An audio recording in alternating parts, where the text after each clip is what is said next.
ఓం సత్యం ఓం అండి. కమాన్ Indian common సాబ్. ఓం సత్యం ఓం. అయితే మనం ఇండియన్ గురు ఆటో కోసం మనం మాట్లాడడం కదండి.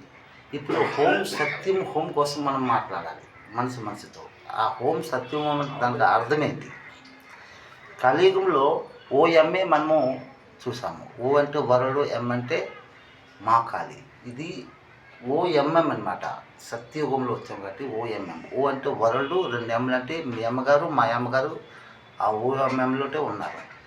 మరొక మాట ఏంటంటే మా అమ్మగారి పేరు మోసా ముసలమ్మ. దానికి అర్థం సత్యం. సత్యం మాట్లాడాలి. ఆ సత్యమే సాగరము, ఆ సత్యమే సంఘర్షము, ఆ సత్యమే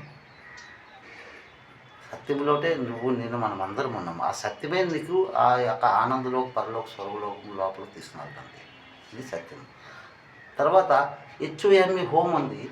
అది హిందూ ముస్లిం సిక్కుల నలుగురు అన్నదమ్ముల అది హోమ్. అంటే అది ఇల్లు. ఆ నలుగురికి అది ఇల్లే.